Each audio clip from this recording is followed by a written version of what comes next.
Thank you so much for coming this evening, and thank you so much for the opportunity to give me the time and the place to present and to share the information that I most love. My name is Olga Bloch. I am a licensed clinical marriage and family therapist. And what that means is that basically I help people with relationships, whether it be couples, families, siblings, anything that has to do with relationships, that's pretty much what I do. And so tonight's talk is called Raising Your Kids' Self-Esteem. And the main premise is to help you guys leave here tonight with an understanding in terms of what is it that you do that can make the greatest difference or the greatest impact in your relationship with your children. So before we get started, I want to share a little bit about like some logistical stuff. So I am videotaping this talk. And the reason why I do this is I offer these talks on YouTube for free. And I do this as a way, sometimes people really get a lot out of these workshops and they want to share it with their spouses who unfortunately were not able to be here, or they would like to listen to it again, or perhaps they would like to take notes. So for a variety of different reasons, if you would like to watch this presentation again, just feel free to Google my name on YouTube. Or I guess put my name on the search engine of YouTube and the video will show up. I also do lots of other talks, and so there's stuff there about anxiety, about anger, helping kids with self-control. So there's lots of different talks that are available on YouTube, and that's why I videotape them. Also, the videotape is only on me. If you, for any reason, feel uncomfortable, just please let me know, and we can turn it off. But I've never had anybody like sign legal documents or anything like that, just because it's mostly focused on me, and I don't do it for any promotional purposes or anything like that. So does anybody have any questions? No? Okay, so we're good to go. Okay, so I had a question, I'm sorry. Yes. Is this for all children, or are you like targeting a certain age? Oh, are you targeting a certain age, or? Good question. Yes and no, in the sense that you can ask me questions about specific ages, developmentally, like what can they understand, but the talk is about relationships in general. So you can apply these techniques in your relationship with your mom or with your child. So you'll learn, as you listen to me talking, you'll see that there's lots of different ways that you can use this information to improve relationships in your life. Okay.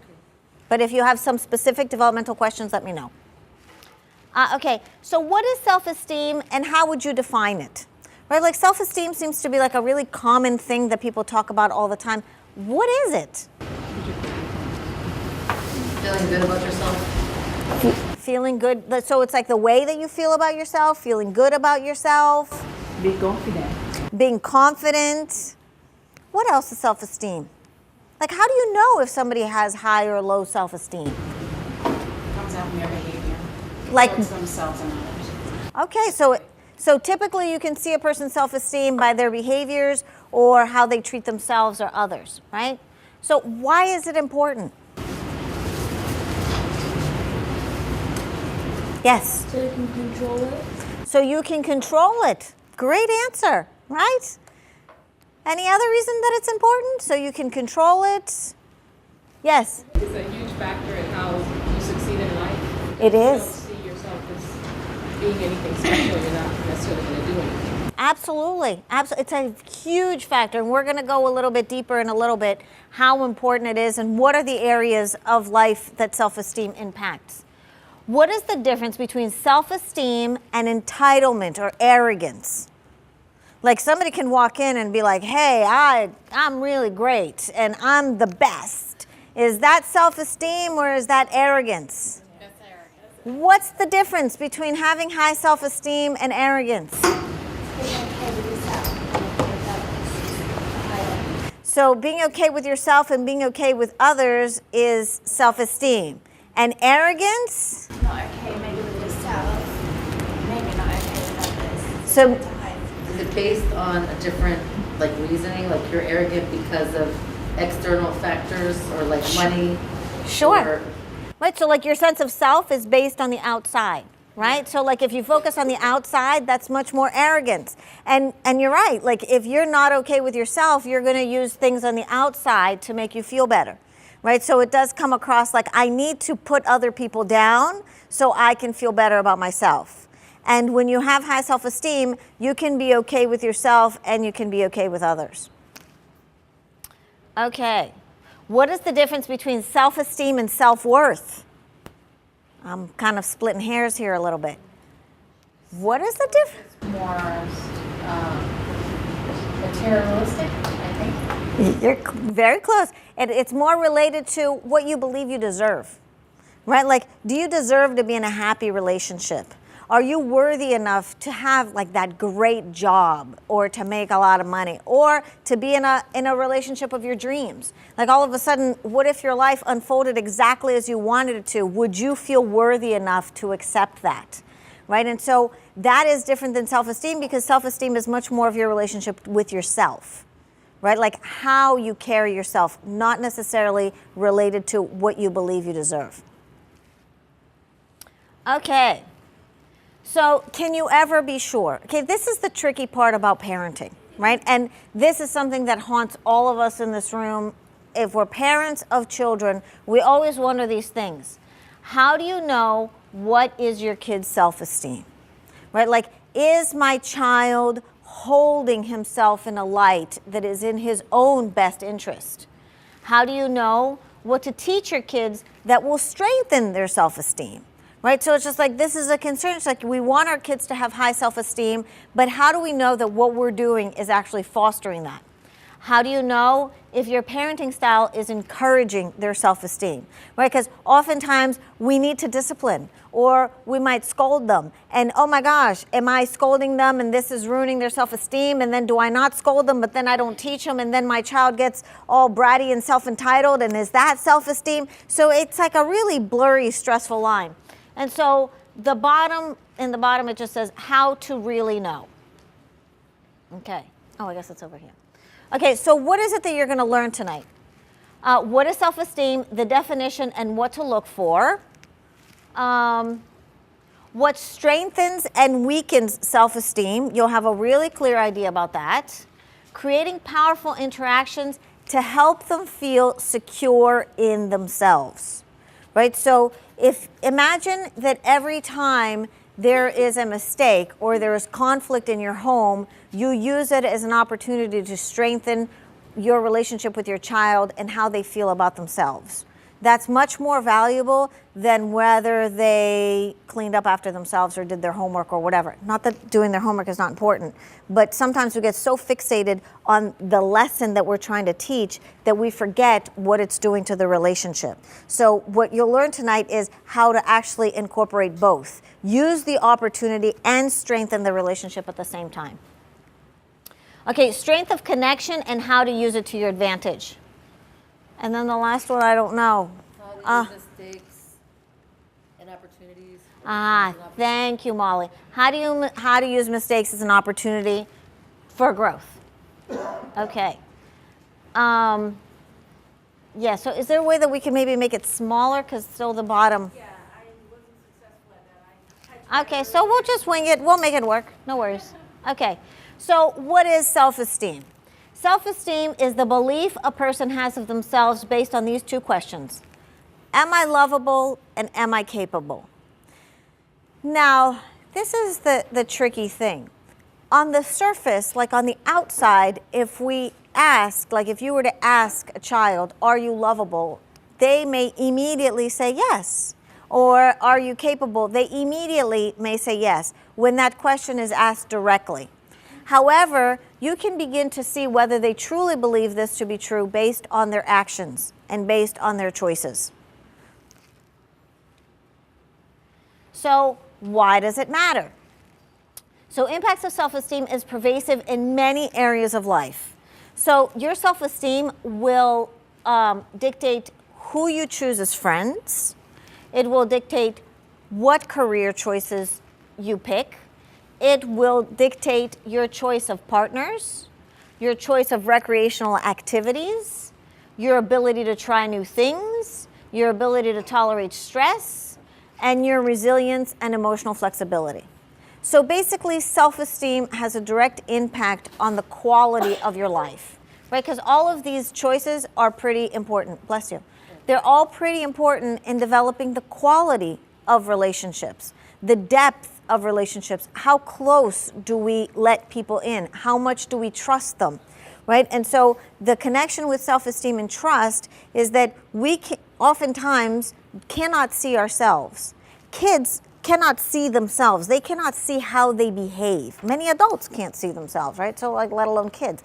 They have a hard time with self-reflection and self-observations. So as parents, we are the mirror to our kids. We reflect to them how they are.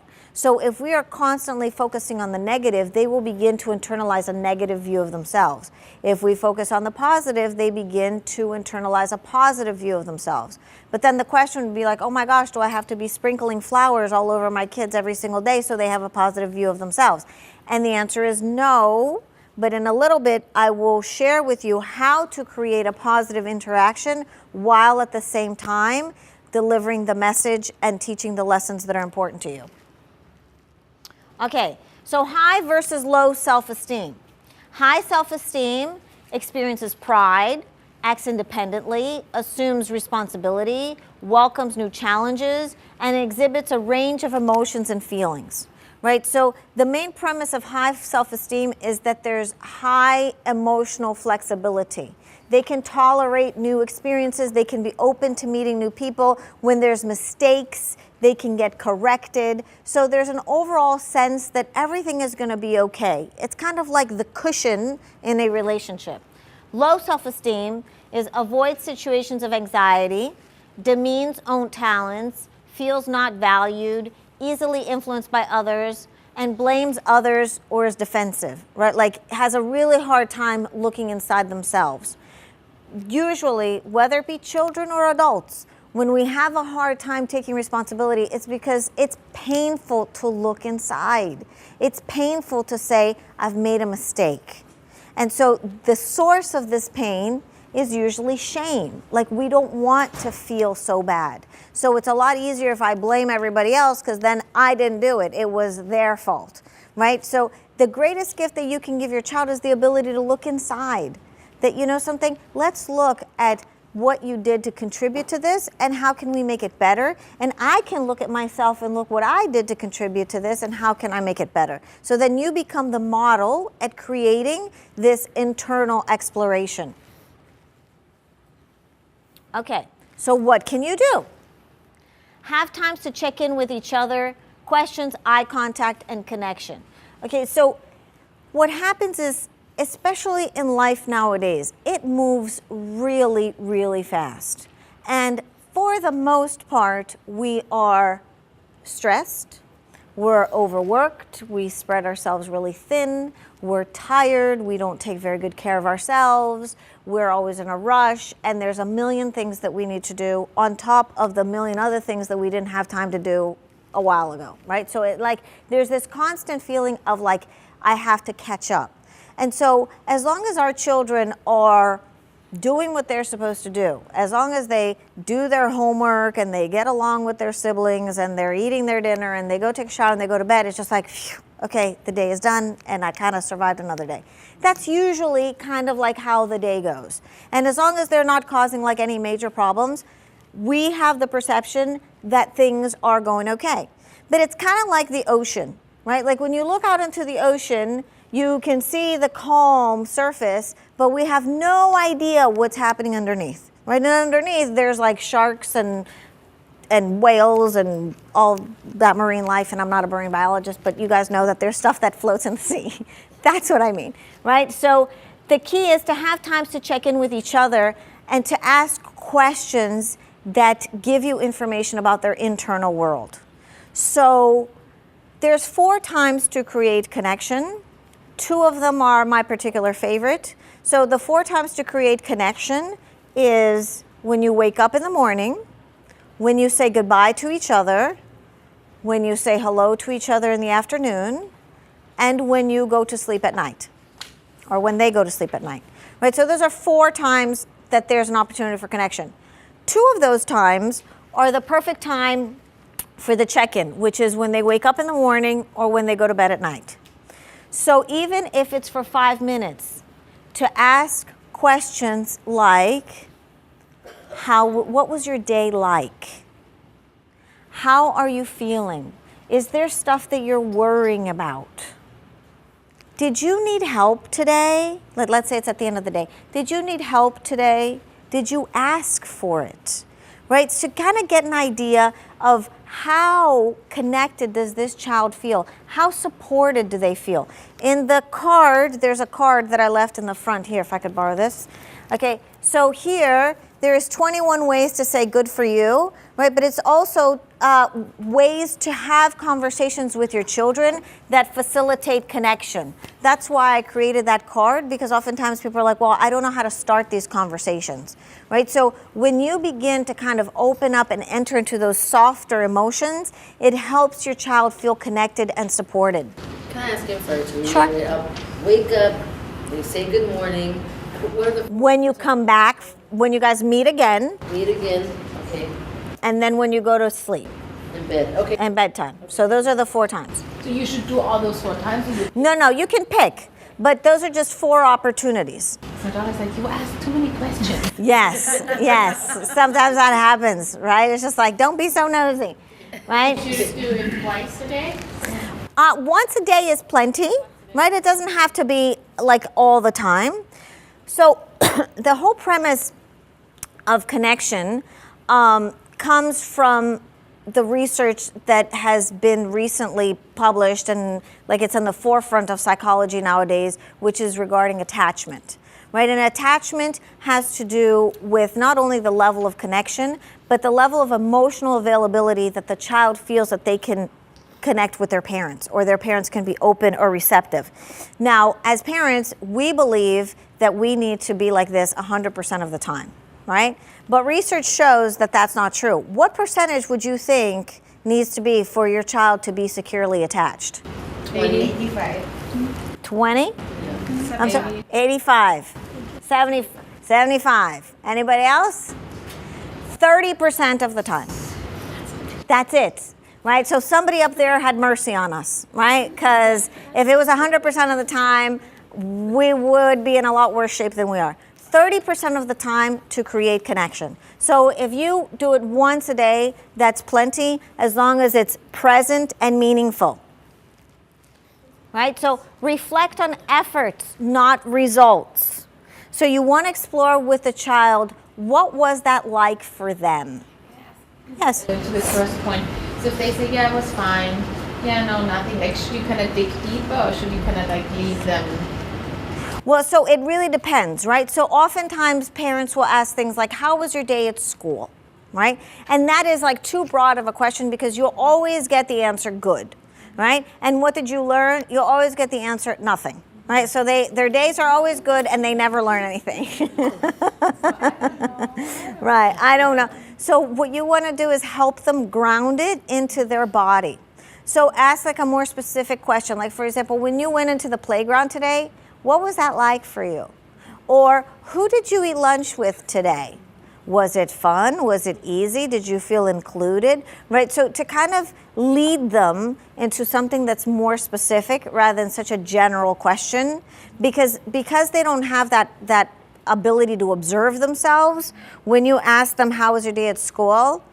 It's always going to be good, because they can't see themselves, right? I mean, unless there's like something tragic and horrible, and then that's a whole other story. Sometimes they'll say, Mom, I don't feel like to talk now. I don't feel, yeah. Okay, so great point. So when they say, Mama, I don't feel like talking now, then they're saying, you know something, I need my space. So one way that you can manage that is say, wow, to me it's really important to find out how you're doing. And to me it's really important to check in with you. Can you let me know when would be a good time for us to talk? Or can you let me know, or can I check in with you again before bedtime? Right? If you ask for permission, they will be a lot more receptive, because they're the ones who are inviting you in, especially if you have a boy. Because a girl will tell you a lot more about their day, but boys have a tendency of being a little bit more reserved and fewer words. Okay, explore how they feel about their experiences, which is some of the examples that I gave. Have their voice matter and show them how it does. Now, what I mean by this is that sometimes we can ask our child their opinion, right? And sometimes we can't ask them for their opinion. So if they need to do something, whether it be clean something up or do their homework and they're like, I don't want to. It's like, okay, so this is a great opportunity to share with them. There are times that you can choose and there are times that you can't choose, right? So this is one of those times that you can't choose. Can you tell me a time that you can? When can you choose something? Right? So it's just like there are things that they can't choose. They can't choose to brush their teeth or not. They can't choose to take a bath or not. They can't choose to do their homework or not. Right? But there are other things that perhaps they can choose. They can choose whether they're going to do their homework maybe at 4 o'clock or at 5 o'clock or, so there's leeways. And it's about helping them see because, again, they don't have that power of self-observation. So for them, whatever you give, they may not even recognize that you're giving it. So maybe any time that you set a rule, it's never going to be enough for them. Does that make sense? 5-to-1 ratio for healthy relationships. So there's a gentleman named John Gottman, and he's done research with couples relationships to determine the success or demise of a marriage. And what he has discovered scientifically is that in a marriage, for every negative interaction, there needs to be 5 positive interactions to repair the negative that was created by that one fight, right? So that is basically true for relationships in general. One fight requires 5 positive interactions. I just kind of use that as a rule of thumb, not that, I'm sitting there with like a paper and pencil, but to just kind of gauge, especially how my kids treat each other, because oftentimes we can really do a great supportive, loving job as parents, and then our other children will come and kick the castle that we're building, and it's just like, what are you doing? Right? So all of a sudden, all your hard work and all of your hard effort is not including the whole family. So the 5-to-1 ratio is a great way to kind of keep track in terms of what are the positive to negative interactions, just to kind of keep in the back of your mind. Okay, create opportunities to create ways to belong. Now, this is vitally important because self-esteem, being that it's based on the 2 questions, am I lovable and am I capable? A sense of belonging is vitally important. You need to feel like we belong.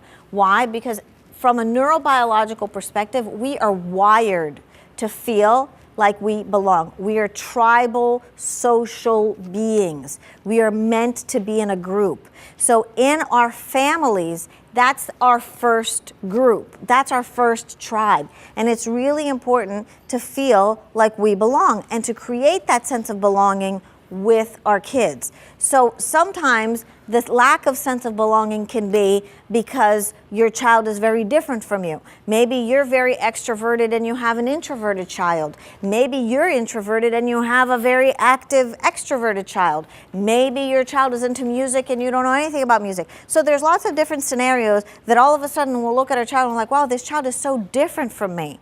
And that difference sometimes can create distance because we as parents don't understand them. We don't get them. Right? So it's a little tricky to create connection if our children don't think like us. And especially when we begin to project when they're babies, oh my gosh, my child is going to be X, Y, and Z, and then all of a sudden they're not. And then it's like, oh, where do I go from here? And so it's a very subtle kind of like painting of a relationship that begins to create distance and lack of acceptance. And so as parents, what can we do? First, become aware of what's there for you. What makes it difficult for you to create connection or for you to understand your child? So once you can identify for yourself what that is, then kind of begin to ask questions. Can I be curious about this? Can I explore with my child, what is this about? Right? So that begins to build a bridge for open communication. So I'll give you an example. I have 3 kids. I have a 14-year-old son and a 12-year-old son and a 9-year-old daughter. So when I first had sons, the movie inside my head was not playing that I was going to have a son. I don't know anything about boys. Like in my head, I had a movie that I would have a girl because I'm a girl and I know girls, and so I get girls and I know what girls do. So in having a boy, I really kind of struggled with, how do I connect with this child? So then back then, I used to see kids in my office, and so I had a whole play therapy room. And I'm like, oh my gosh, I can't wait to take my son to my play therapy room and we'll connect and we'll bond or whatever. My son does not like painting. He doesn't like drawing. He doesn't like imaginative play. He didn't like any of that. So to bring him into a play therapy room was like, ew. And he'd walk in there and he's just like, yeah, this place kind of looks cool. But there was no connection there. He's much more into sports and activities and let's go outside and let's play and throw a ball, which is very different for me, right? So it took something for me to say, okay, I need to go out there and do that with him so I can connect with him. And then when I can connect with him, then we can do other things, right? But until that connection is created, it becomes very difficult to create change because that feeling of belonging is not established. Now, I'm just picking like a little scenario, but if you think about it over years and periods of time, it creates a greater rift. And then when teenagers come around, all of a sudden you're like, oh my God, I desperately need to control my teenager because I don't want them to be engaging in risky behavior. But because that connection wasn't established from an earlier age, it becomes a lot more difficult to have them utilize their parents as a resource, right? So it's really great that at this early age, you can become more aware of how to strengthen those connections. So then when they get older, they do trust you enough to use you as a resource. Okay, slow down. Time with your kids and the world of emotions is very, very slow. So I have a theory. I'm completely making this up. I haven't read this anywhere. Maybe some, researchers are working on it. I believe that technology has moved so fast and communication is moving so fast that it's having a significant impact in our ability to feel our emotions and to strengthen our relationships. So it's kind of like we live our lives kind of like cockeyed. Whereas like we have this ability to communicate really fast and we can get a lot of information out there, but the communication that we are creating is not strengthening our relationships. If anything, it's weakening our bonds. And one of the things, for example, that concerns me is like, for example, when teenagers are at a party and somebody is passed out drunk or hurt, their initial response is to videotape it and to put it on YouTube rather than helping and wanting to experience compassion with the person who is struggling, right? So that immediate response to me shows that there's like a disconnect there. There's something here that's just not working quite right.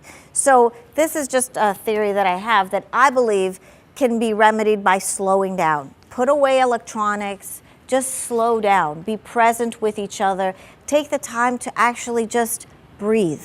Take a deep breath in, and let's just check in. Check in with your body, check in with each other, take the time to look into each other's eyes, just slow down. And that in and of itself, even if you do it a couple of times a week, will significantly reduce the stress in your family, right? Because the dynamic of family is something that's very separate than individuals. And for the most part, we deal with our children as individuals, like their individual needs, right? Like we focus on their homework, their after-school activities, their friends, all the things that we need to do for each one of them as individuals. When do we begin to talk about what happens to us as a family?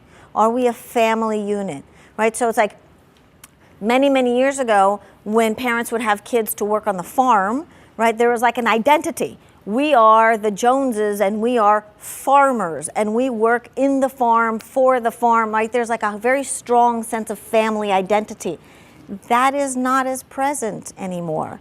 And so it's really difficult for kids to actually stop thinking about their own needs because the whole identity of a family is kind of like taking a back seat. So that's why the slowing down part is really important, to help people ground themselves in what kind of family do we want to have? Right? What kind of environment do we want to create together as a unit, as a group, not a bunch of individuals living under the same roof? Okay, so connect before you correct. Very, very important. Now, I didn't come up with this. I stole it from someone, I'll confess, right? So there's this doctor called Dr. Dan Siegel, and he just published a brand new book, I think it was out earlier this year, called No Drama Discipline. And basically, he studies the neurobiology of relationships. And the key is, before you implement any discipline, connect with your child. First, you want to understand what happened. What happened? I thought that you said you were going to do your homework. What happened? I forgot it. I didn't know how. I had a hard time. Connect with them. Find out what's happening. How are you feeling about it? I feel really bad, Mom. I'm so sorry. How can we do it differently? Right? So the key here is to help them feel like they're heard, like they have the space for it. However, if we are really stressed and if we don't have time and if we are under time constraints, then if you promise me you're going to do your homework and you don't do it and I go there and it's just like, your homework's not done, and then I blow a gasket and get all upset, it becomes a personal thing about me, right? And then the child will shut down because they only want to make us happy. And what happens is, with our explosion, it's like the child begins to internalize that because they just want to make us happy. And so how much of our explosion can they take in before they begin to feel and believe that there is something wrong with them? Right? So one of the greatest, I don't know, fallacies or myths of life is that there is something wrong with us. There's nothing wrong with us. We all have our stuff. We all feel sad. We all get anxious. We all get upset. We all get tired. We all get cranky. We all have parts of us that aren't so nice. And we have parts of us that are really nice, that are really kind, that work really hard, that try our best. All of us. All of us. But through our childhood experiences, we begin to believe that we are not enough. There's something there that's not enough. You're not smart enough, you don't work enough, you're not pretty enough, you're not like your sister, you're not like your brother, you're not a doctor, you're not a this, you're not a that. And so we're bombarded with these messages of not enough. Right? So it's like, who is going to tell our kids that they're enough?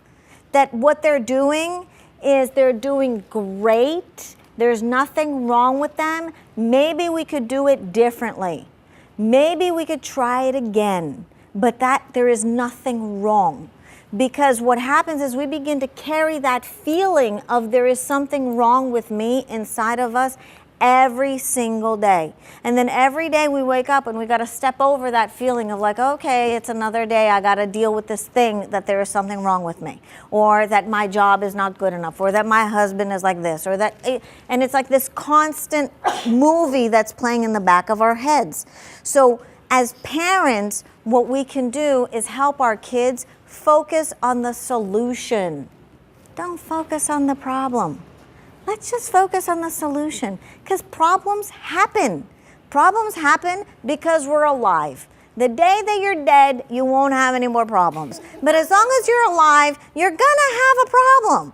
So that's just life. So as long as we teach our kids to accept that problems are just the way life is, and we can just look for solutions together, and I am here next to you, and there is nothing wrong with you, and there's nothing wrong with me. I lost my temper yesterday. I'm sorry, I was tired. I lost my temper because I was surprised, or I'm under a lot of stress. I didn't mean to.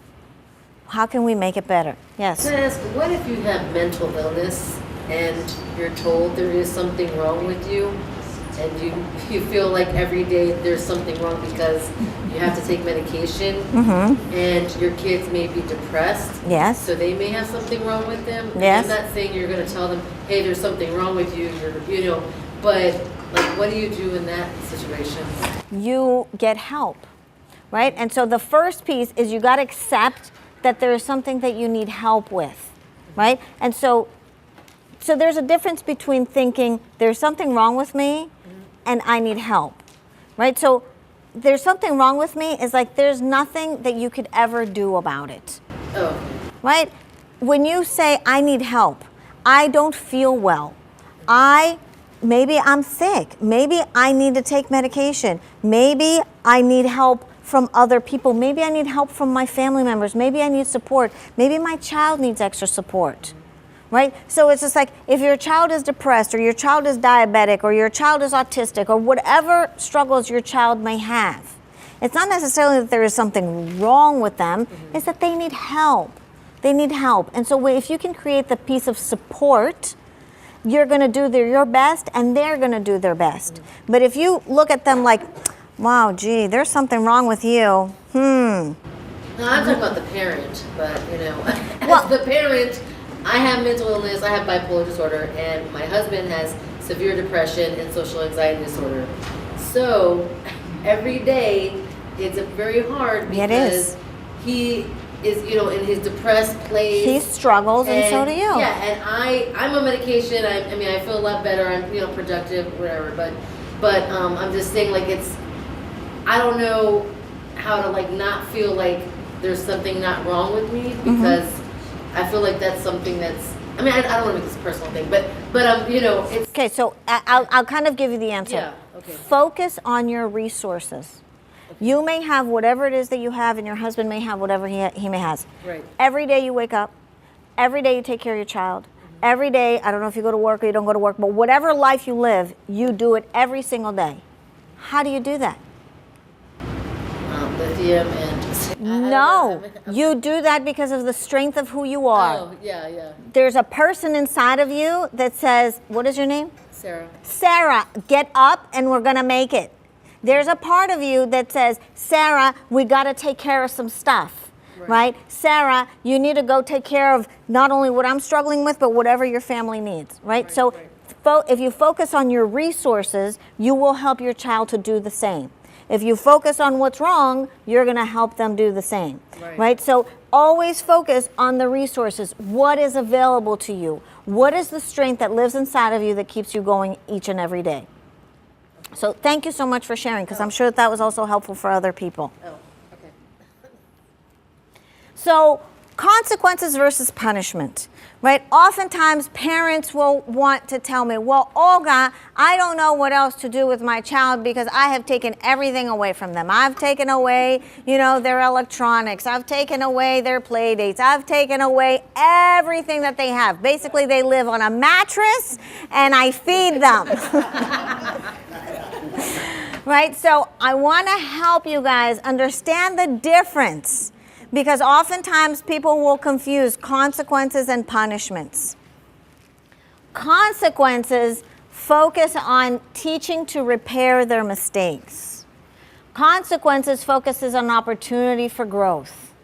Consequences teaches personal responsibility. Consequences gives the child tools to regulate themselves, right? So this might be a hard concept for you guys to kind of even buy into, and I totally get it. However, if you feel that you can have a conversation with your child and they are able to take responsibility for their mistake and correct their behavior, you do not need to punish them. You don't need that. It doesn't work. If anything, it pushes them further away. You want to create the experience that you are there to support them, to guide them, and to explore what happened. Responsibility does not come from the place of self-hatred. I used to think that the most important thing that I could teach my kids was to be responsible. So I was really tough on my kids. And what I have learned is that the most important thing that I can teach my kids is how to be compassionate to themselves. Because if they're compassionate to themselves, they'll be responsible. Like a natural segue of caring for yourself is being responsible. You cannot be you cannot be responsible. I'm sorry. You cannot be self-compassionate without being responsible. You can be responsible and treat yourself like crap, and beat on yourself and tell yourself that you're horrible because you forgot to do something, because you made a mistake at work, because this isn't right, because you're not doing enough. We all know that, right? That song and dance is alive and real in our minds. And so then what we do is we transpose that song and dance of I'm not enough onto our kids. And that's not being responsible. Just because you beat on yourself to get stuff done doesn't mean that you're being responsible. Right? So consequences is about bridging the reflection of their choices as to what is expected of them or what they promised they were going to do. It's not about controlling them. It's not about getting them to suffer so they can learn. Now, punishments reinforces lack of power, breeds further power struggles, is unrelated to the event, is used to control behavior, not to teach life skills, and creates feelings of inadequacy and shame. Right? So it's just like, how is it that I can shame my child into doing what I want them to do? And that doesn't work. Because shame has that feeling of like a shrinking, like prune inside your stomach that is just like, oh my God, I just feel so bad, right? And so it's just like, then here comes the parent and makes it even worse. Like I'm going to, yell at you or scold you or hit you or take whatever away so you can feel even worse about yourself, because then you're never going to do it again. And it's just like, do you see how there's like a total disconnect there? You're not teaching them what you want to teach them. So punishment doesn't work. Yes? We often struggle at bedtime with stalling, like please brush your teeth, 5 minutes later, I do this and I do that. Oh yeah, I know, but I did something else. So, and then I say, the consequence will be if you don't brush your teeth now, you will lose your privilege to have a book because you won't have time anymore. But then it's kind of like, then of course she loses the privilege to have a book because she stalls again. And then it's kind of, it was your choice, but then I feel it is kind of a punishment, and it kind of like makes her, it was your choice. I mean, it's your fault. Like, right. Okay. So this is where it goes to has an opportunity teaches to repair mistakes. Where's the one that is related? I don't know where it is. It needs to be related, right? So it's just like, if you brush your teeth, are you going to be a better reader, right? So like they're not related, right? So before, like at dinner time, have a conversation, something to the effect of, I am so excited to read the book with you tonight. Do you know what book we're going to read? Right? Oh, we're going to read The Little Engine That Could. Oh my God, that is my favorite book. But you know something? You got to make sure you brush your teeth, because, what's going to happen if you don't brush your teeth, right? So what you're doing is you're creating the excitement beforehand. Right? You're creating the agreement. And you don't have to necessarily threaten. Forget what I just said, oh, I wonder what happens, because I'm just following into what you had said before. But for example, if you were to say, do I need to remind you to brush your teeth tonight? Or do you think that you can show me that you can brush your teeth by yourself? Or better yet, I will get the book, and as soon as you're done brushing your teeth, come and get me. Right? So you want to create that excitement of, hey, how can we do this together? So that's the piece where there is the disconnect, because the book doesn't seem to be sparkly enough to have her want to take care of what she needs to take care of, right? And so if that doesn't work, let's scrap that whole thing and she's still flooding around and she's not brushing her teeth. Then the next night, you can sit down with her at dinner, not at the time, and say, I noticed that we've had a lot of conversations about brushing your teeth. What needs to happen for you to brush your teeth without me having to remind you?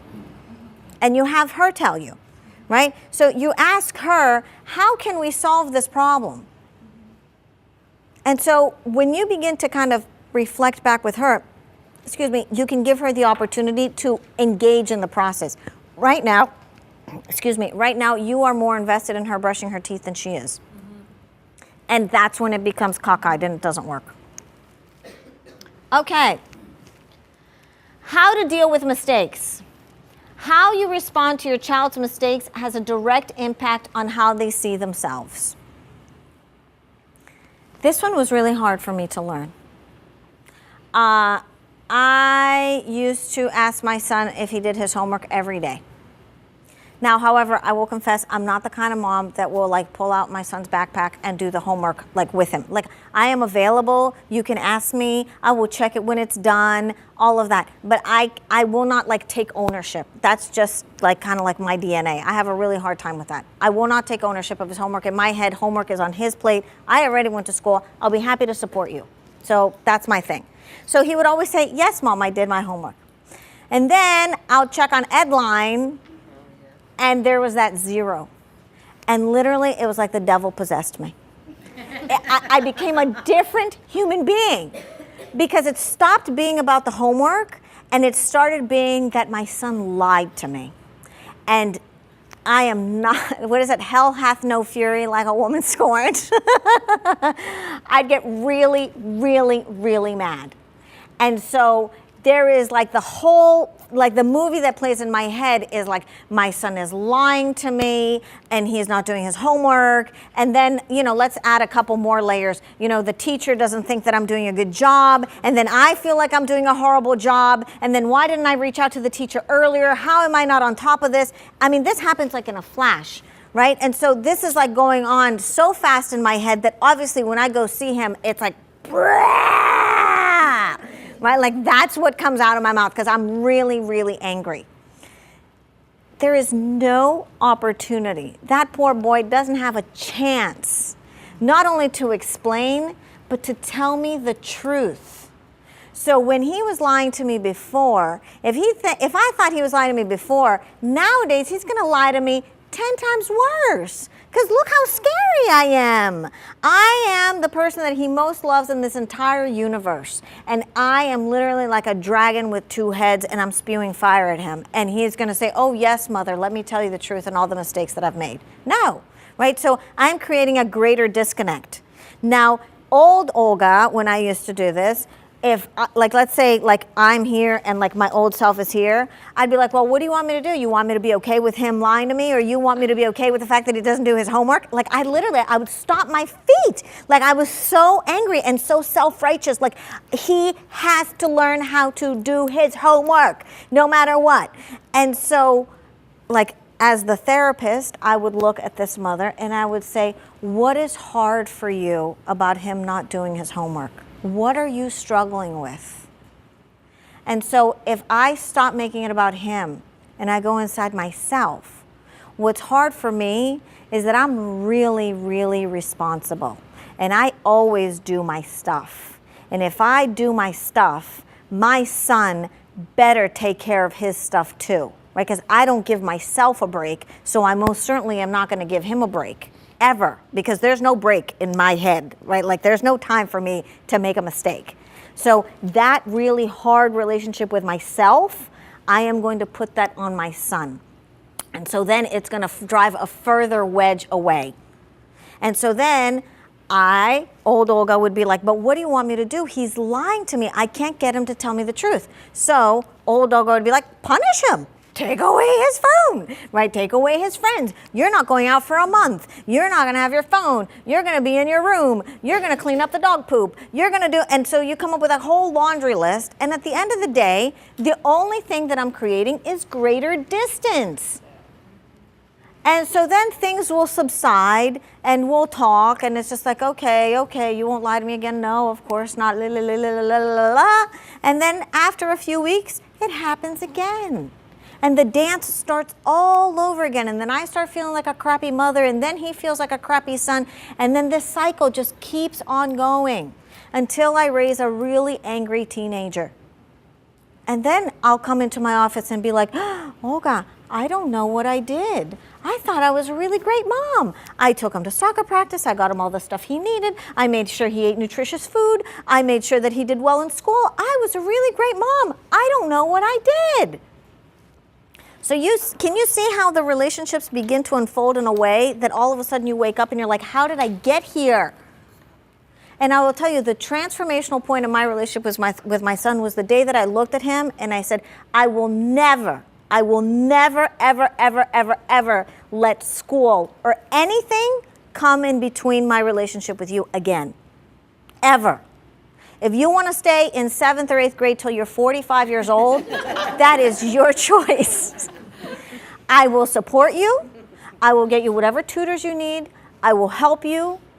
I will do everything, but motivation has got to come from you. I cannot care more about your schoolwork than you do. So I will never let anything come between us. And the day I had that conversation with him, our relationship changed. Because I began to put our relationship above anything else.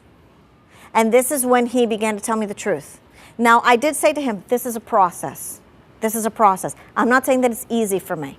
So what I would do is I would go on Edline and I would breathe. And I'm like, you check this Edline until you can look at it and you cannot have a reaction. There were times that I couldn't do it. I'd go to my husband. I'm like, Andrew, please look at Edline, because I can't. I do not have the emotional strength to look at that Edline and see that my son is struggling. I take it too personally.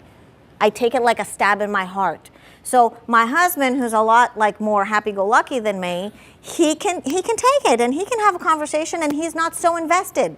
But like for me, school is like the kiss of death. Like you have to do well in school, right? And each person is going to find their way. I just need to kind of back off a little bit, right? So it becomes about me being able to give him the room that he needs to make the mistakes that he needs to make.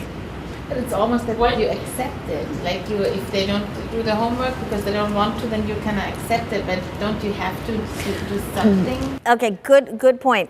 I accept where he is. I don't accept that he doesn't do his homework, which there's a difference. So if he doesn't do his homework, what I want to do is have a conversation with him as to what happened and explore. I mean, and these are with older kids. If you guys have like teenagers or middle schools, and to explore not only what happened, what's it like for you when you don't do your homework? But I cannot have these conversations with him if I get so upset about the homework that it's just about me blowing up and vomiting all of my anger and frustration and deep down inside my hurt. Because it's to me, and I'm not saying that this is at a conscious level, but at a very deep level, it's a betrayal. Like I do so much for you and I expect you to do this in return. And so when I remove that personally out of it, that it's not a betrayal, it's that he is struggling with whatever he's struggling with and I need to support him rather than put my betrayal on top of him, because he already is struggling with something, because our nature is not to be irresponsible, right? Our nature is to do what is expected of us. So if he's not, there's something there that I am being too overreactive to connect with. I have a How question. do you, What if the child behavior is related with a puberty? How can you handle it? And what do you mean related to puberty? Like he's behaving because he's having his puberty at the time, so Hormones. yes, he doesn't control anything. So I don't know how. Is there a pattern to it? Is there a logic to it? I don't know. Because, okay, so oftentimes, right, parents will say, oh, you know, he's just a teenager, this is a moody teenager. And yes, there is the hormonal component and there is the brain development component of it, which your brain is expanding and multiplying much faster during your puberty years than other times in your life. So there's lots of neurobiological things that are happening with puberty. However, with that being said, there is also the ability to communicate what you're feeling and what your needs are. And oftentimes teenagers, they need space, but they don't know how to say that, and they don't know how to talk about what they need. So they just get angry, because if I'm angry, nobody will want to be near me. And so then I'll get my space. You see, so oftentimes people use anger as a secondary tool to get their needs met. So you just kind of want to find out, like, is there something there that's bothering you? Or is there a different way that we can deal with this? Or I notice that sometimes if your dad asks you to help, you get really angry and upset. Is there a different way that we can work this out? Right, to just kind of explore what's happening in his world. But in a very, like, hey, listen, I come in peace, right? Like, I just want to ask a couple questions. Does that make sense? I'm sorry, you had a question. How do you stop yourself from exploding? You practice, and I'm saying this from personal experience, you practice self-compassion. You learn to forgive yourself. You become aware of what your expectations are of yourself, and are they realistic? Right, like my expectations in my head are so insane that it's just like no human being could ever fulfill that in a single day. And so it's always a double-edged sword, because even if I have like a fantastic day, I could have always done a little more, right? So the relationship with yourself will help you stop exploding, because when you're kind to yourself, you can be kind to others. If you're hard on yourself, you'll be hard on others, because if you can take the beatings, so can they. Yes. And you said your relationship was formed when you had this conversation with your son, but I'm assuming he was a little older. Mine is a 5-year-old that makes me explode every now and then because he doesn't want to eat certain things, and because tantrum kicking and throwing things. And I tried to tolerate it for a while, maybe I can tolerate it for a while, but at the end of the night, I just explore it. That's it, I can't tolerate it for seeing things being broken or how do you talk, how do you turn the relationship? So what is happening with him? Is he throwing these tantrums because he has a hard time talking about what's happening with him? Is it because of frustration? Is it because he's active? The example is every last night we had pizza with spinach on top, and he had an adult with some kind of cheese, and he said, I'm really angry, and he was really angry, and he throws it away. So, how do you talk to a 5-year-old? Okay, so I will answer your question. I have a couple more slides that will get exactly to what you're talking about, okay? And if I haven't answered your question by the end of this talk, I will specifically come back to you, okay? Okay, so help them accept mistakes are a part of learning. So do we accept mistakes are part of learning? Like, can we say, listen, this was just a mistake and this is just how I'm learning? Sometimes yes, sometimes no. The determining factor of whether we can accept mistakes or not is how invested we are in the result, right? So if we look at our parenting, how invested are we in the result of our parenting, right? Like, we are really invested. And so the more invested you are in the results of your parenting, the less room there is for mistakes. So become less invested in parenting. Give more room, yes. You can be invested in terms of like, yes, this is what I want, but how is it that you cannot take it personally, right? Create more distance in the relationship so it's not like a personal offense. But yes, create that room. How do you deal with your own mistakes, right? The self-compassion component. And how does your family repair mistakes? I find that this is a huge gaping hole in our ability to relate to one another. The main reason why couples come to couples therapy is because they don't know how to repair the mistakes in their marriage. And so the mistake has been happening over and over and over and over and over. And after 10, 15, 20, 30 years of the same mistake, you literally want to flush your partner down the toilet and you never want to see them again because you're hurt, right? You're hurt and you're tired, right? So the key is how to repair mistakes in a relationship makes the biggest difference in terms of like the health of your relationship. And then the thing is that we make mistakes because we are human beings. But again, going back to that technology thing that I talked about earlier, our phones and our apps don't make mistakes. Our phones and our apps and our computers work faster than ever. They don't make mistakes. They do what I want. So we begin to relate to people the same way. Like, why can't you do what I want? Why can't you do what I'm asking you to do? Why can't you do it faster? Right? We relate to each other in the same urgency because, quite honestly, we spend a lot of time in front of our phones and our computers.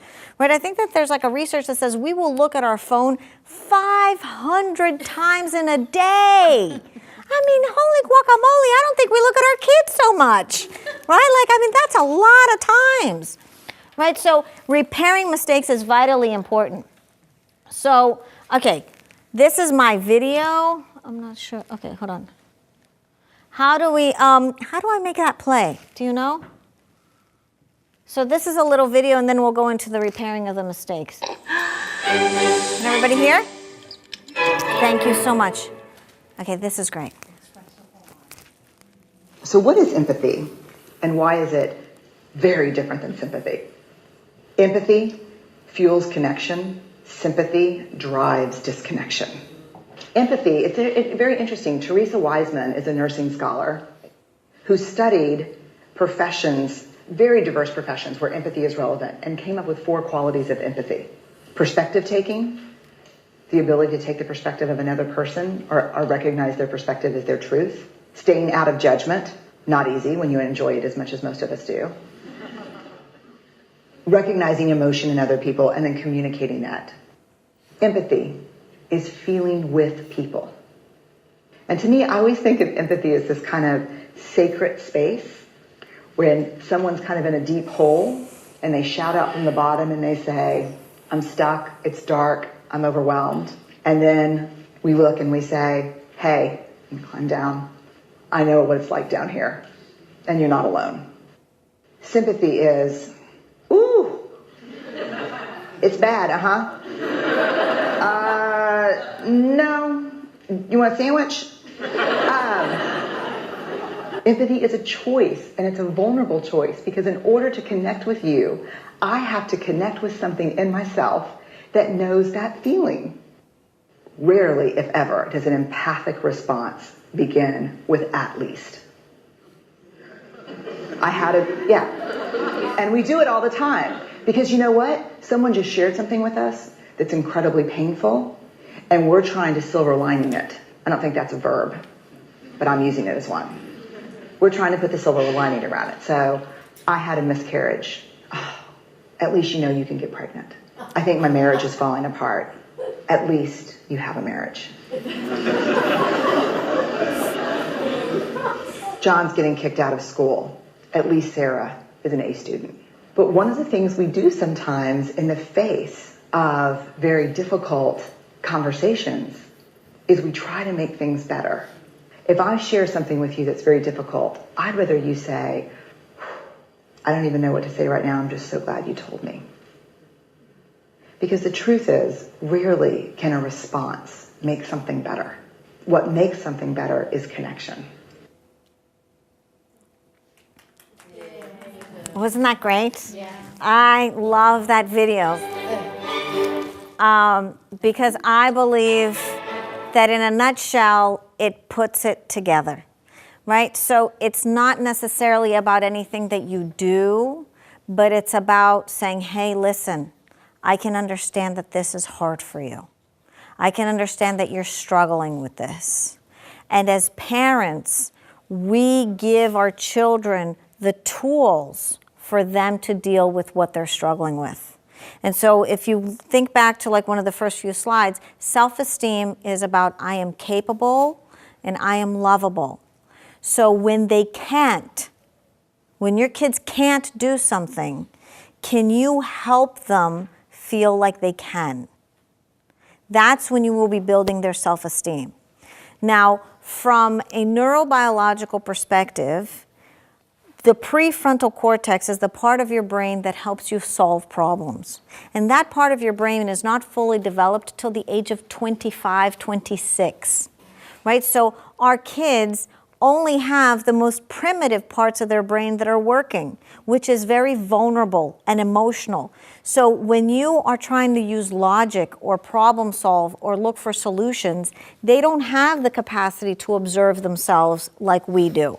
So we need to lend them our prefrontal cortex and say, hey, listen, how about this solution? How about that, right? But before you can even redirect them, connect with them. You can even say, I don't know what to do. I don't know how to deal with this. I'm just happy that I'm able to share this with you. That doesn't have judgment. That has acceptance, and then we can look for a solution together. Once you create that level of connection, and then you say, you know, I think that this is important. Or you could even go as far as, you know, in our family, these are the things that is expected. These are the things that we want to teach you how to do. When you come from that perspective, your discipline will work because there is the connection. They want to have the feeling of belonging. Now, if we shove rules and expectations down their throat, it's only going to push them further away. So here we go. Putting it all together. So stop beating yourself because you're learning also, right? So we're all kind of going through the parenting process. Create connection through mistakes. Every time that there's a mistake, if you look at it as an opportunity for you to create closeness with your child. So you do have a choice. Each and every day, you can look at the mistakes as something that's terrible and it's bad and you should never do that. Or you could look at it like, okay, how is it that I can use this to strengthen my relationship with my child? Be authentic and forgiving. We all make mistakes and we all need a second chance. And so do us as parents. If we don't admit our own mistakes and the things that we're struggling with, our children will never understand the concept of forgiveness. Right? So it is really important to create the experience of we're human beings also. Because to our kids, we look like we know what we're doing. And we don't really know. Because if we think of our parents, I used to think my mother had a clue. And she's a lovely lady, right? But she doesn't know it all. She doesn't. So we project onto our parents this idea of perfection, right? So our kids really think that we know the answers, that we know what's best. And yeah, we kind of may have an idea of what we think is best, but we don't really know. Not 100%. Right? Conversation that is empathic and supportive is the glue of any relationship. So this has to do with kids or with adults. Any conversation that focuses on empathy. So let's try this again and we will both do a better job. Right? So going back to the experience of the pizza, right? So we could wrap it up by saying, okay, so your son throws a total fit because there's spinach on the pizza. So there's one of two ways. You could either get triggered, right, and be like me, like my old self that would be like, oh my God, this is so unacceptable. This is so wrong. My son should be able to eat spinach on his pizza. Or you can say, wow, it really looks like you don't like spinach on your pizza. What is it that we can do to make that better? Or can you handle this differently?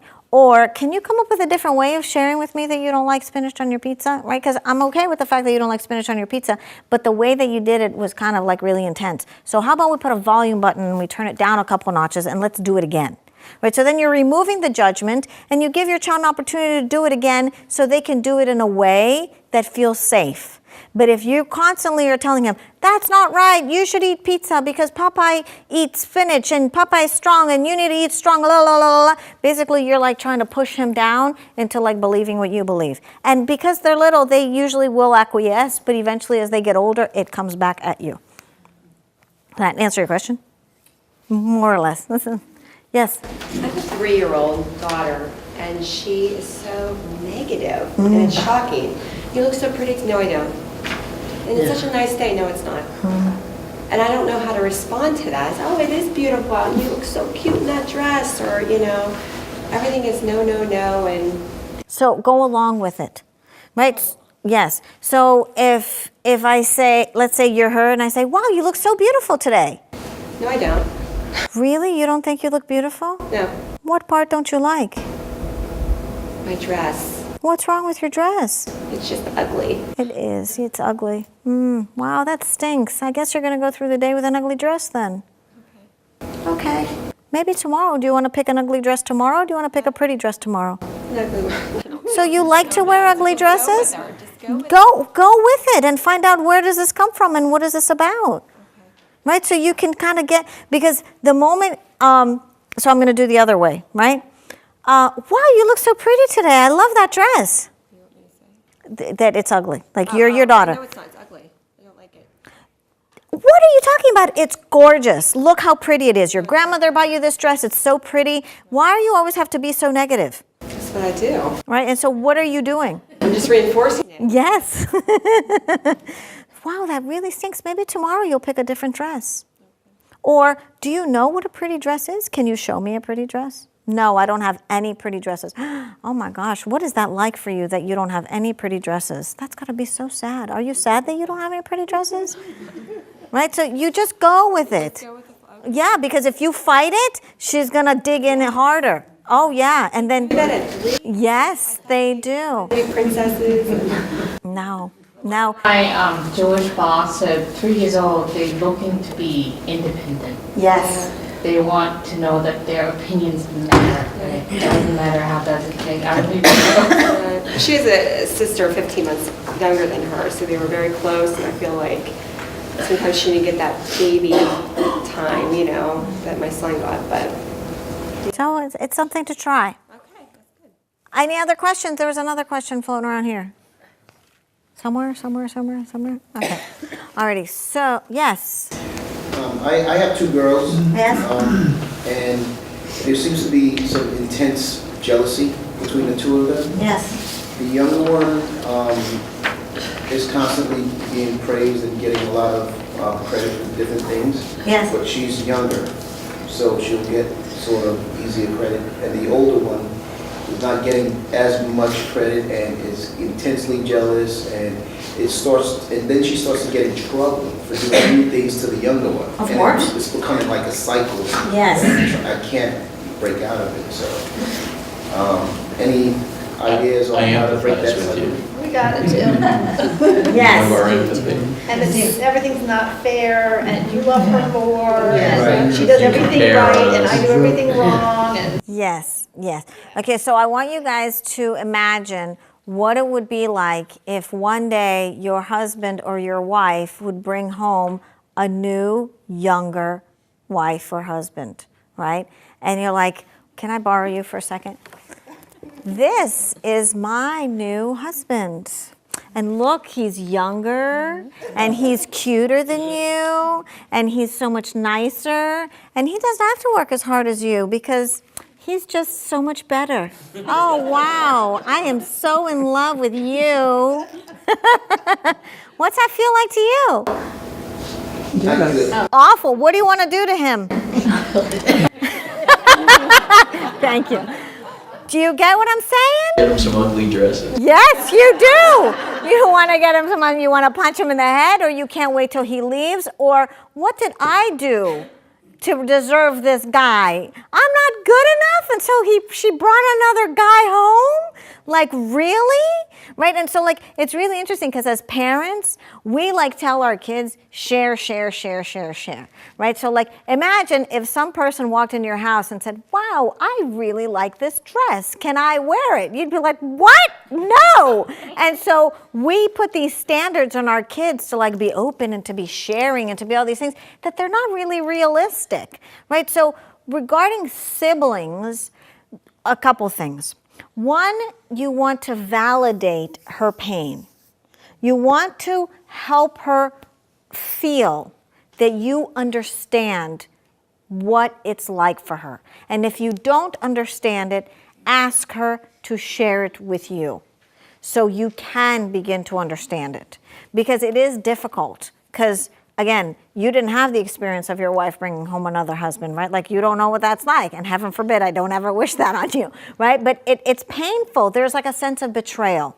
And so that sense of betrayal, if it's not validated, it will stay with a child forever. And what I mean by that is it will impact what husband they will choose, because they'll have this empty feeling of like, I was not the princess, so they will choose a man that will treat them like a princess. And that's a really double-edged sword. And I will not, that's topic for another day. But it begins to create the framework for the pattern of relationships that happen. So one, you want to validate how they feel. That it's okay that she feels hurt. It's okay that she feels jealous. It's okay that she wants the attention. Of course it's okay. All of us want to feel special. So how is it that we can help you feel special? What is it that we can do? Maybe we can spend some individual time. Right? So once you address her issue with her, then we go into the relationship issue. Is this how you want to treat your sister? Do you really want to hurt her? How can we do this differently? Bring the sister in. Have the sister talk about what it's like for her. Have the older one talk about what it's like for her. Have them resolve it between themselves. What you do is you just facilitate the process so they can have that connection. But until you validate somebody's pain, whether they're this big or this big, the pain will continue, and it'll just be something that stays there forever. So it's really important. I'm glad that you're bringing this question up, because sibling dynamics is one of the 3 main factors that determine a child's personality, right? The one is how your parents respond to you. The second is the birth order that you're born in. And the third is how you relate to your siblings, right? So it's really important to kind of help her feel that her pain is actually valid and worth it. Any other questions? Yes? Only children versus children in a larger family, is there any consideration for that? Because Is there like a specific, I mean, there are differences, right? So like only children have a harder time even understanding like the whole concept of group. But I also know that only children have like this longing for belonging to a bigger group. They want a bigger family. And some only children are like really grateful that it's just about them and the focus is on them. So it just really depends. And then bigger families, right, it really depends on the size of families, because sometimes kids can feel kind of like lost in the shuffle, especially if they come from families of like 4, 5, 6, 7 kids, like these massive families that like basically we can only think of the good of the group, right? Because their resources are limited in terms of attention. So there are differences, but is there something like specifically that you're looking for? thinking about, overinflating a child's ego, so to speak, because all the attention is on that child versus it being spread across. Being spread. So interesting, because then what you want to keep in the back of your mind is what does that overinflation looks like, right? And how can you help them become more grounded? How can you help them feel more connected even to other kids, right? This is where like social interactions becomes really important, because this is their opportunity to practice some of those social skills that kids with siblings, it's kind of like embedded in the family. So just kind of keep that in the back of your head, like what does this overinflated sense of self look like, and how is it that I can begin to reflect that to my child and help them kind of ground in themselves, and really what is the difference between needs and wants, right? If you can help an only child identify that, that's really helpful, right? Because it's just like we all want tons of things, and kids say that they want tons of things. What is it that they really need?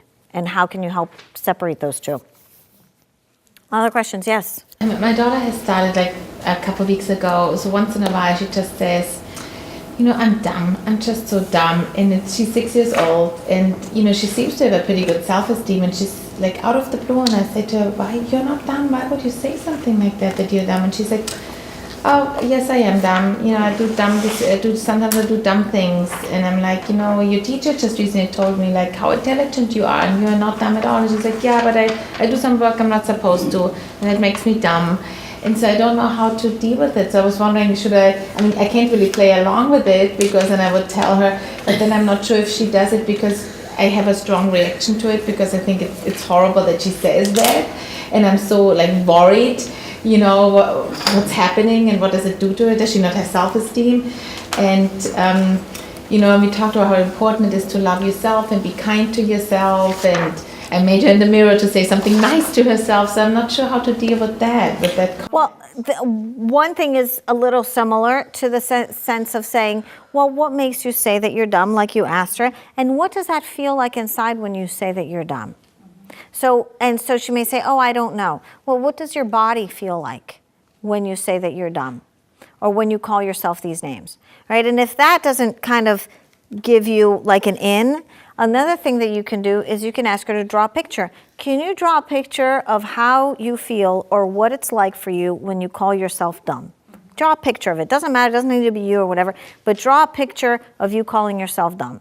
And then draw a picture of you calling yourself something else, that you're smart, or that you're friendly, or that you're kind, or whatever. And then you can help her see what the differences are. Because what you want to do is you want to externalize it, because kids cannot see themselves.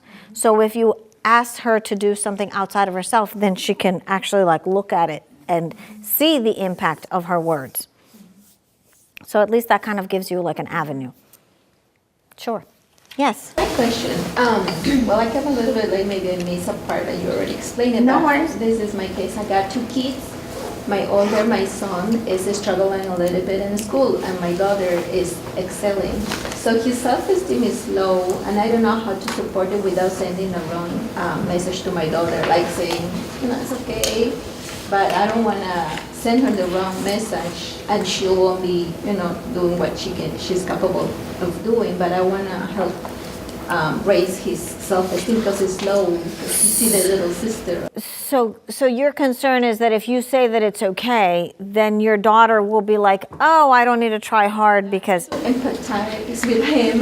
Right. But I don't know how to do it, like, without sending a wrong message. Well, a couple things. One is, in order to empathize with him, I would do it in private, right? Like before he goes to bed, to find out not only what he's feeling, but wherever he is okay, and that you'll support him, whatever. Like, can he talk to you about what he's having a hard time with? And so you can actually help him, right? So in private, you can create that bond, but as a group, the message is we all do the best we can. It's like, it's in your daughter's DNA to do well in school, right? Like, it's just who she is. I mean, did you teach her to do well in school? Did you like get over her head and say, you need to study, la, la, la? It just came out of her. That's just how she is, right? So it's a really great opportunity to teach her empathy. That, there's something that is easy for her, and maybe she struggles with something else, right? Like maybe she's not good at sports. And it's not about pointing out what she's not good at, but it's about just saying, different people have different talents, and different people are good at different things. And there are certain people that are good in school, and there are certain people that are good with people, and there are certain people that are good at sports. And so to kind of just highlight that there's different ways of learning, there's different kinds of people, and one isn't better than the other. To kind of just create, like release some of that pressure. Because what happens is kids begin to create an opinion of themselves like underneath, right? Like, oh, I know that he's my dad's favorite, and I know that she's my mom's favorite, and I know that, he's the helpful one, and I am the messy one, right? Like they begin to create these perceptions of themselves, and they're not true, they're totally made up. So the more you talk about it in terms of like being accepting, the more fluid, like the lighter the feeling is inside the family. Does that make sense? You had a question. Like, following on that, so for my daughter, who's a teen, I think part of it is just, how do you fight I just see it as her being lazy, because I never see her do any work, and she's doing fine, but I know she could do better. And so she commits to certain sports, but she only goes to half the practices. And so we try to encourage her to do more, but I think, yeah. Well, so a couple of things, right? The hardest thing is to motivate someone, right? Like you cannot motivate them no matter what you say, right? Like it's like you can sprinkle dust, you can say the right thing. It's just like, how do I get you to like wake up and do something or take ownership or take it to the next level or whatever, especially if you can. So the only thing that I know that you can do is have a conversation with her in terms of, does she feel okay with the effort that she's putting forth, right? Does she think that she could do better? Is there something that is standing in her way of doing better? Is she afraid? Is this good enough? Is it not good enough? Right? Because it's really tricky space here. Like, whose problem is it? Is it like your problem because you think that she's not doing good enough, so it's like a not good enough feeling from you? Or are you trying to kind of like poison her with that not good enough? Like you need to be anxious and worry about not being good enough, like you haven't bitten the bug. And maybe she's perfectly content being how she is. That's one piece. But then the other piece, like for example, with soccer, right? Or with whatever sport. If she doesn't want to go to practice, there's a conversation there about commitment, right? And so not necessarily from a place of like lecturing, like, listen, let me teach you about commitment and what it is, but to explore when she makes a commitment, what does that mean to her? And does she sign up for this sport already expecting not to go to half of the practices? And to even take it to a deeper level, especially that she's older, is to explore the relationship with what is it that we do when we don't feel like doing something. Because the feeling of not doing something is something that she's going to feel often, right? So it's just like in here, how many of us don't feel like doing things, right? Like all of us. It's a pervasive feeling, and yet we deal with it.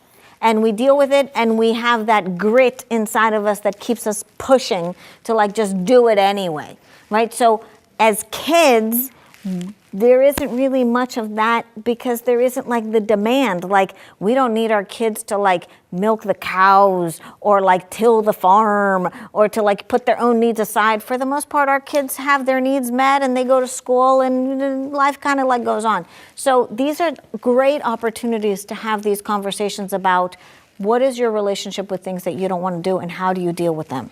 And as a parent, then what's your role? Do I push you? Do I put a noose around your neck? Do I put a gun to your head? Do I have to force you? Does it have to be a fight? Right? Like, how can I support you? So it's like a much more of a together process to explore this feeling of like something that I don't want to do. So I hope that answers your question. Okay, any other questions? Yes. I don't know, maybe you did the research on this. Kids are very sensitive of this economic status. Things we can see in school. Yes. The way the other kids have, they reflect that and it has big impact on their situation. How do we manage or how do we teach them that it is okay? That is such a great question because basically our culture values the external, right? Like our self-esteem, our self-worth is based on whatever external factors we have, whether it be your phone or your clothes or your sneakers or where you go on vacation or whatever it might be, right? And it's a really false sense of security. And so there is no easy answer, but a few things. One, you want to check in with your child often in terms of how he feels about that. And then you want to develop resources to help him deal with it. What helps you feel better? Because your sense of self-worth and your sense of self-esteem doesn't come from that stuff. But how is it that I can begin to foster that? Right? So I'll share with you a personal story. My son, I have two sons. My husband is 5'4", right? So my husband's like here, right? He's very little. And my son, my oldest son's already taller than my husband. My second son is little. He's in 7th grade and he's wearing like 4th grade clothes. So he's tiny. And the kids make fun of him often. And it's like a source, it's like a thing. And so what we've worked from when he was very young with him was in developing his sense of what are his positive qualities? What is his internal fueling? So then when kids do make fun of him, it doesn't affect him. Does it affect him? Yes, it hurts him, but it doesn't, right, crush him. And he has shared with me that it's ongoing and it's a lot of pressure and it's difficult, but his sense of self is what allows him to kind of let that roll off his back. Well, how did you do that? Like, how did you give him that sense of self? We talk about it often. We make jokes of it like it's a light thing. It's a thing. Daddy's short, you're short, I'm short. It's just kind of like a part of who we are. We're short people. And so does that change anything about what's important to you? And so it's always been a topic in our family that is just accepted, and we made it much more tribal, like in the sense of we're all like this and we're all in this together. And so my husband also shared many of the stories that he experienced when he was a child, when he was made fun of, to create a sense of normalcy, that my son is not just struggling with this alone.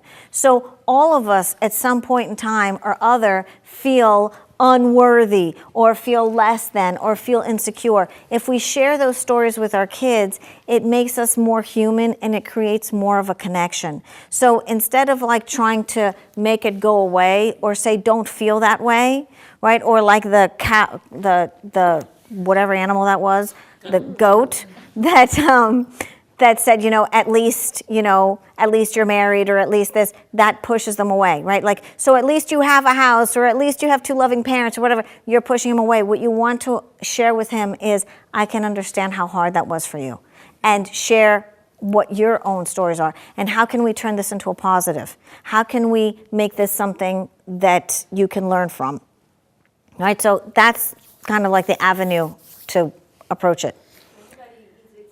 I know, I'm so sorry. I have a hard time ending. So thank you very much. I hope you enjoyed it. Thank you. And if you have any questions or comments, feel free to email me. I'll be happy to answer any of your emails.